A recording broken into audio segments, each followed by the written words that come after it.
రాయలసీమలో 1,00,000 కోట్లతో హార్టికల్చర్ అభివృద్ధి చేస్తున్నామని సీఎం చంద్రబాబు అన్నారు. ఎవరూ చేయని విధంగా ప్రకృతి సేద్యం చేద్దామని రైతులకు పిలుపునిచ్చారు. ఆహారపు అలవాట్లకు అనుగుణంగా పంటలు ఉండాలని సూచించారు.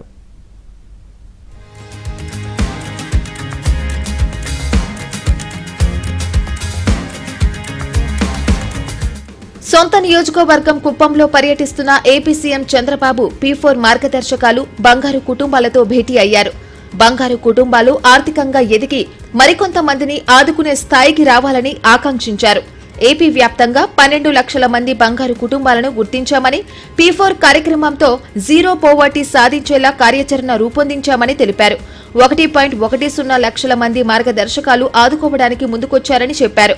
ఈ సమావేశానికి బంగారు కుటుంబాలను దత్తత తీసుకున్న మేఘ, అదానీ, టీవీఎస్ మోటార్ సైకిల్స్ సంస్థ ప్రతినిధులు హాజరయ్యారు.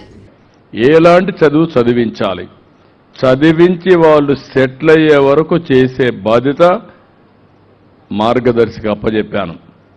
అది కాన్సెప్ట్. అంటే ఒక 20 ఏళ్ల తర్వాత ఈ రాష్ట్రంలో అందరూ కూడా మెరుగైన జీవన ప్రమాణాలు, తిండి, ఆరోగ్యం, కనీస అవసరాలు, లేకపోతే పిల్లల్ని బాగా చదివించుకునే అవకాశం, ఇవన్నీ ఉండాలని చెప్పి కోరుకుంటున్నా. దానికే ఈ కార్యక్రమం చేశాం. డబ్బులు అందరి దగ్గర ఉండాలి, అందరూ ఆనందంగా జీవించే పరిస్థితి రావాలి. ఆ కార్యక్రమానికి మొట్టమొదటిసారిగా మన రాష్ట్రంలో శ్రీకారం చుట్టాం. దేశంలో ఎక్కడా లేదు. ఇది ఒక ప్రయోగం. ఇది వినూత్నమైన ఆలోచన. గవర్నమెంట్ 10 రూపాయలు ఖర్చు పెడతాం, ప్రైవేట్ వాళ్ళు కూడా CSR అని ఒకటి పెట్టాం. కార్పొరేట్ సోషల్ రెస్పాన్సిబిలిటీ అని గవర్నమెంట్ ఆఫ్ ఇండియా తీసుకొచ్చారు. వాళ్ళకు వచ్చిన డబ్బుల్లో 2% ఒక ధార్మిక సంస్థల కింద ఖర్చు పెట్టాలి. ఒక మంచి కార్యక్రమానికి ఖర్చు పెట్టాలి.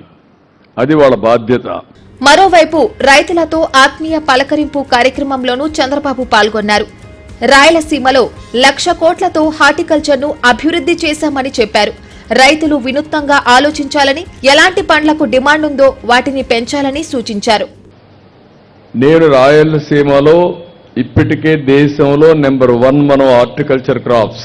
దేశంలో ఉత్పత్తి చేసే రాష్ట్రాల్లో నెంబర్ 1 ఆంధ్రప్రదేశ్. అది కూడా రాయలసీమ నుంచి ఎక్కువ వస్తుంది. ఇప్పుడు నీళ్లు కూడా వచ్చాయి. నీళ్లు వచ్చి మనం కానీ జాగ్రత్తగా చేస్తే రాయలసీమ నెక్స్ట్ లెవెల్కి వెళ్తుంది. ఇక్కడ నేను ఆలోచించిన విధానం ఈరోజు మీరు అందరూ గుర్తుపెట్టుకోవాలి. 1,00,000 కోట్ల రూపాయలు ఖర్చు పెడుతున్నాం. 60,000 కోట్ల రూపాయలు ప్రైవేటు వ్యక్తులు వస్తున్నారు. 40,000 కోట్ల రూపాయలు ప్రభుత్వం ఖర్చు పెడుతున్నాం. దీనికి నీళ్లు, లేకపోతే రోడ్లు, ఇరిగేషన్ ప్రాజెక్ట్స్, అదే మరి బ్యాక్వర్డ్ ఇంటిగ్రేషన్, ఫార్వర్డ్ ఇంటిగ్రేషన్ కింద హార్టికల్చర్ తీసుకొస్తున్నాం. ఇవి కూడా ప్రపంచమంతా ఏ పంటలకు డిమాండ్ ఉంటే ఆ పంటలు వేస్తాం.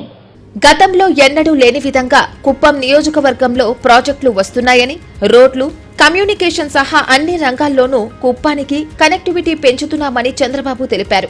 రాష్ట్రంలో ప్రతి నియోజకవర్గాన్ని అభివృద్ధి చేయడమే కూటమి ప్రభుత్వ సంకల్పమన్నారు. అభివృద్ధి వికేంద్రీకరణ విధానంలో అన్ని ప్రాంతాలు ప్రగతి సాధించేందుకు వీలుగా ప్రణాళికలు సిద్ధం చేశామని చెప్పారు.